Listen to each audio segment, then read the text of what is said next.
This is another video topic that I tend to look at every year. Considering that the NHL is highly competitive, as you all know, it's quite hard for some players to make the right impression. Due to extenuating circumstances, lack of production, and lack of development, players can fall behind oftentimes quicker than you can say bust. In all seriousness, in this video we're going to take a look at 5 NHL players who at times in their early careers have fell short. We're going to do our best here to conclude on if they're truly best material or if they still have a shot at proving us wrong. But before we do, I'd quickly like to thank my amazing patrons, Hunter B, Dom M, Caden D, Jonathan H, Patrick K, and Francis B for their continued support. If you'd like to help support me on Patreon, you'll be privileged to perks such as video previews, shoutouts, and more. Simply click the link below to get started. And with that, here are 5 NHL players who could be busts or simply need more time.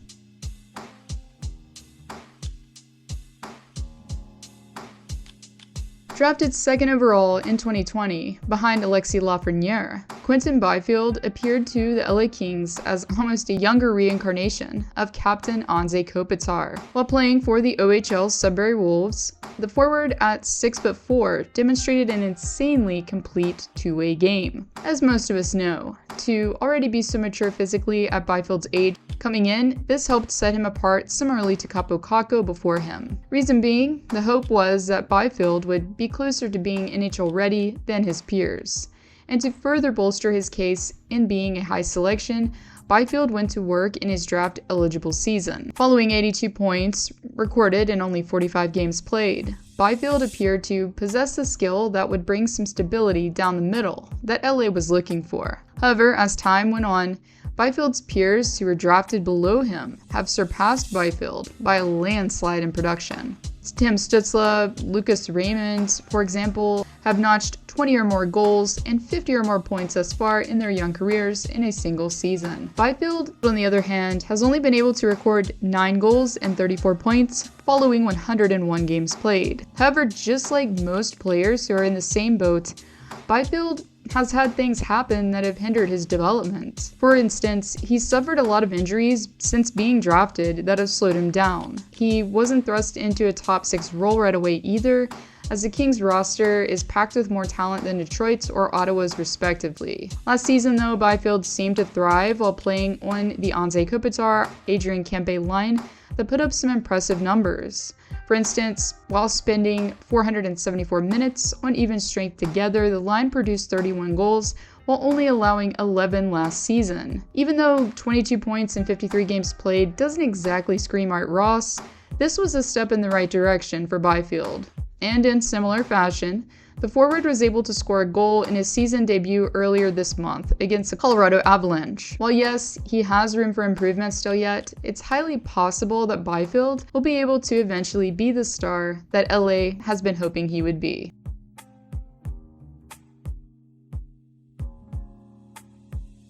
Speaking of the 2020 entry draft, this was also the same draft in which Alex Holtz was taken by New Jersey 7th overall. Holtz, who impressed NHL scouts over in Sweden, was seen as a pure sniper who could get a lethal shot to the net from multiple angles. Even though the COVID-19 pandemic took away from his playing time during his draft year, Holtz impressively recorded 30 goals in 38 games played during the 2018-19 season. He was also able to climb the ranks in the SHL as he was playing professional hockey by the age of 17. After reporting to the Devils AHL affiliate off and on for the past 3 seasons, Holtz has looked impressively decent over the 76-game span. For example, he was able to notch 51 points in 52 games played for the Comets throughout the 2021-22 season. However, despite this though, Holtz has had a hard time getting his game to translate to the NHL level.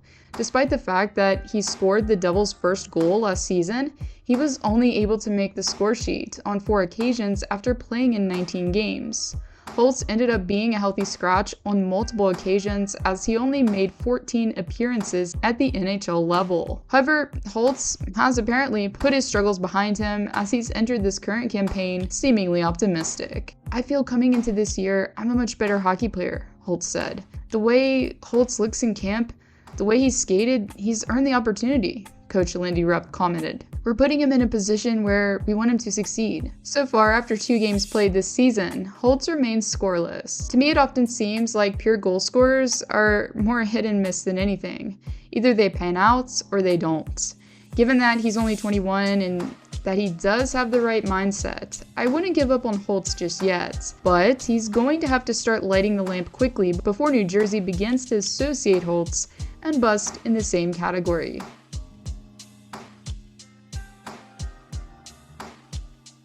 Known as a powerful skater who plays with an edge, Vasily Podkolzin showcased his talents while playing for the KHL in Russia. He also made a name for himself on an international stage as he was one of the key pieces that propelled Russia to finish with the bronze medal at the World Juniors. With an impressive 33 points scored in 26 games played, Podkolzin appeared to be a player who showed shades of a Mark Messier playing style. And considering that it was his rookie campaign, the forward didn't disappoint really, as he was able to record 26 points in 79 games played for the Nucks while averaging around 12 minutes a game. Unfortunately though, he definitely had the definition of a sophomore slump after only notching a slim 7 points following 39 games played. When comparing him to others who were taken after him such as Matt Boldy and Cole Caulfield, Podkolzin's stats don't exactly hold up. At this point in time, Podkolzin has 33 points after 118 career NHL games, which is a .28 points per game rate. Even though there's a small chance that he could still be a top-line player, it's now beginning to feel like Podkolzin's proper place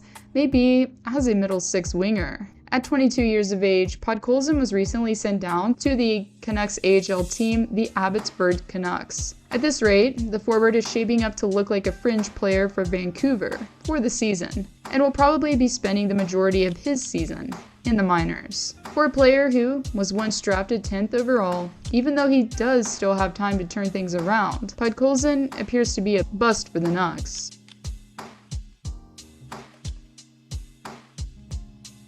Drafted 5th overall in 2019, Alex Turcotte was seen as an elite two-way center and an efficient playmaker who had an excellent shot release. While playing for the US national team, he was able to impressively record 62 points in only 37 games played. He also was an important piece that helped Team USA capture the gold medal at the World Juniors in 2021. Unfortunately though, Turcotte's career has been riddled with injuries thus far. From 2 concussions he suffered at the AHL level to lower body injuries, the forward has sadly only been able to play in 12 games at the NHL level. And while playing for the Kings, Turcotte has went scoreless in all appearances. Even when he has been healthy, however, he hasn't been able to meet expectations. During last campaign, for instance, he was only able to notch 17 points following 32 games played for the Ontario Reign.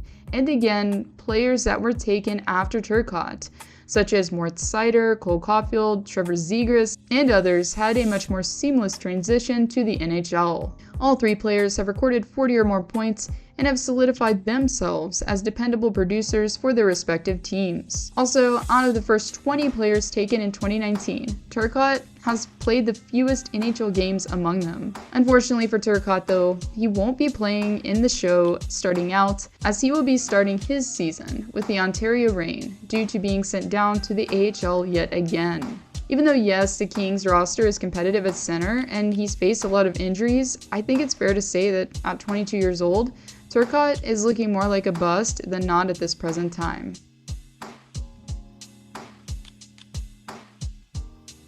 If y'all were tuned in during the preseason happenings at all, then you'll know that Alexi Lafreniere was a rather hot topic. Taken 1st overall from Rimouski, the forward who was once compared to Sidney Crosby notched 100 or more points in the queue on multiple occasions. Possessing a lethal wrister and excellent skating abilities, the forward was able to lead Team Canada to a gold medal in 2020 at the World Juniors. Therefore, for the young phenom coming into the league, a lot was expected of him. And let's just say that Lafreniere wasn't exactly in the colder conversation. With 21 points recorded following 56 games played, one could say that his rookie campaign could have went better. But if we look at Jack Hughes, for instance, who only notched 21 points after 61 games played, judging after one season is just a little too soon. However, after playing in 216 games and only producing 91 points throughout, this has been cause for concern for Rangers fans. As I alluded to, while the preseason festivities are underway, Lafreniere's name was in the mouths of NHL insiders quite a bit. Reason being, due to his underwhelming performance in Expedition, many were speculating that GM Chris Drury could be giving up on his player in the near future. The overall assumption was that Drury would be shipping the Quebec native up north to Montreal in a trade, after he was only able to record a single assist in 4 games. However, as Lafreniere made his season debut, he was able to give Rangers fans a sliver of hope as he scored a goal against the Sabres. While this was a step in the right direction, it was just 1 game. And in this season anyways, there's 82 of them on the schedule. While yes, it can't be easy for him trying to compete for a top 6 position, those spots are earned due to consistent offensive output. And up to this point in his career, that's something that the 22-year-old hasn't been able to offer. In this case, in my opinion, I think bust is a little too strong of a word just yet. However, I don't know if he'll ever be at the elite level that most first overall picks are at. Jack Hughes and Rasmus Dahlin from recent years have proven themselves, but unfortunately, Lafreniere has not. In conclusion, as I mentioned, making the NHL and playing hockey at the highest level consistently is quite a challenge. And each of the players we went over were good enough to be drafted in the first round, which is one heck of an accomplishment in and of itself. Hopefully, these 5 guys can turn things around for the better. Again, if you'd like to support me, you can do so by joining Patreon or by purchasing Liquid IV products. Offering products that hydrate you faster than water can, Liquid IV has you covered in many aspects of life. Sleep, immunity, sports, you name it, Liquid IV has it. Simply use my promo code AlyssaHope in all caps to receive 20% off your purchase and free shipping. Thank you all for watching, and I'll see you next time.